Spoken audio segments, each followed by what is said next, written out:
Hi everyone, I'm Paige Abbott, and today I'm going to be talking about the essential components to recovery. Stay tuned.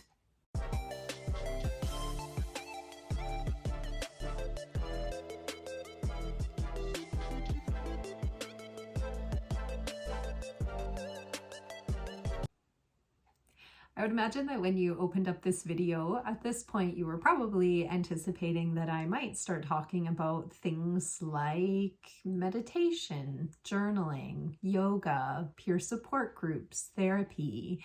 And certainly, while these can all be important components of recovery from addiction and mental health issues, I wanted to talk more about the emotional principles behind recovery that I have observed are very helpful and very beneficial to people over the years.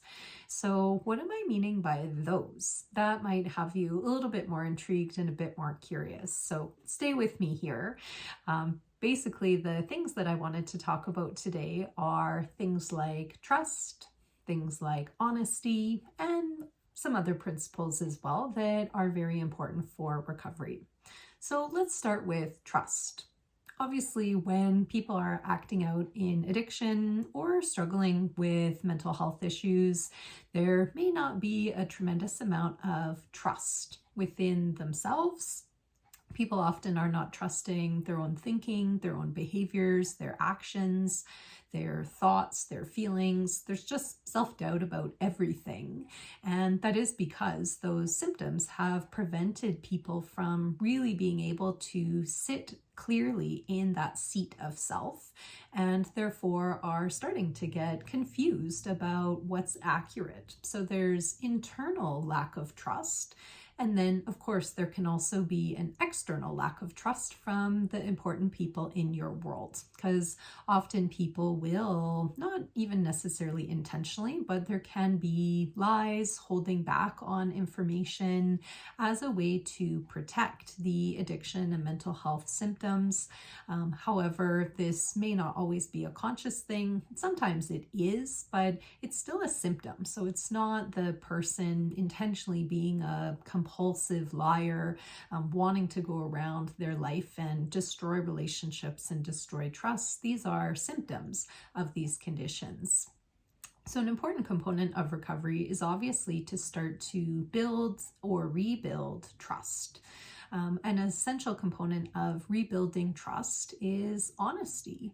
So being honest and upfront about one's thoughts, intentions, feelings.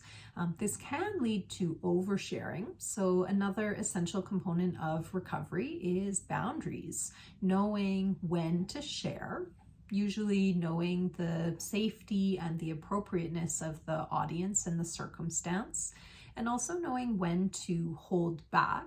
And maybe that just means holding back until a safer point in time, or holding back until you've established if this is a safe relationship for you. But trust does require honesty. Trust requires ongoing investment in self. So that does then involve those actions of recovery that I mentioned earlier. Having people and yourself see you regularly investing in yourself by doing different things to take care of yourself also helps to build trust.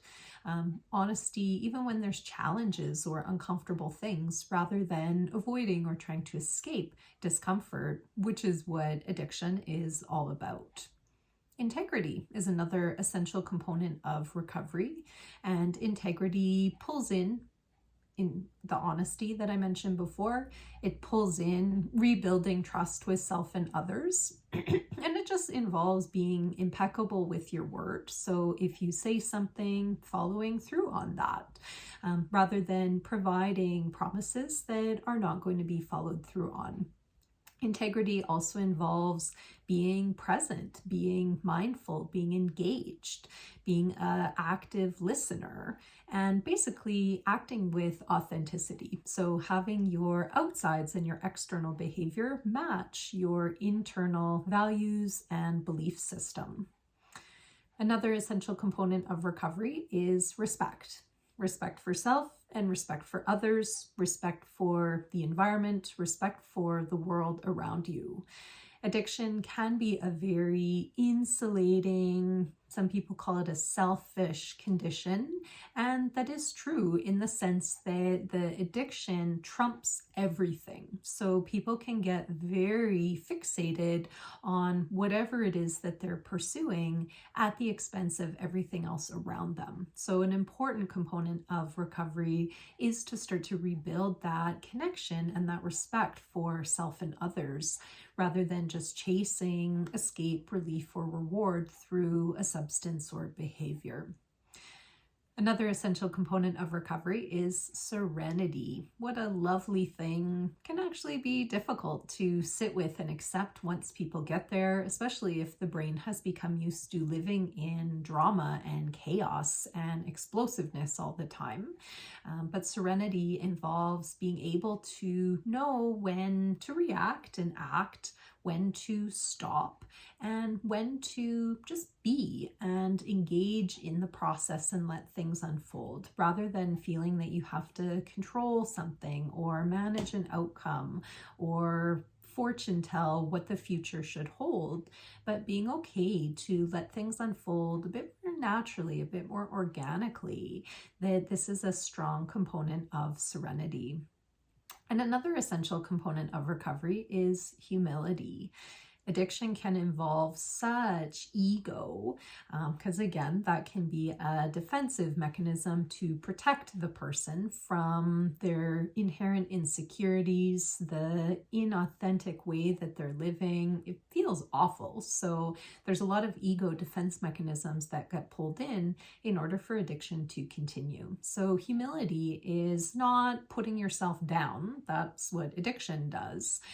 But being able to sit in that respect for self and know that you're no better nor no worse than anyone else.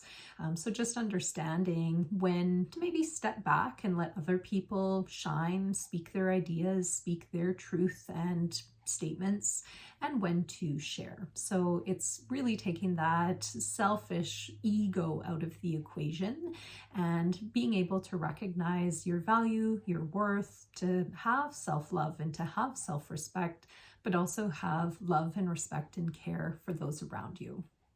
There are, of course, many other principles that are important for recovery, but I would say that these are some of the main ones that I hear come up over and over again, and that seem to be a part of a very important formula for finding that peace and that recovery that people are looking for. Now, the formula in terms of how you get there, what that looks like for you, how it feels once you're starting to live some of these principles, that one is not formulaic whatsoever. There's very much individual variation in even what these terms mean to each of you listening out there. But I would encourage all of you to really reflect on, what do these principles mean to you and how are you practicing them in your life today? So to recap, the principles that I would like you to reflect on are trust, honesty, integrity, respect, serenity, and humility.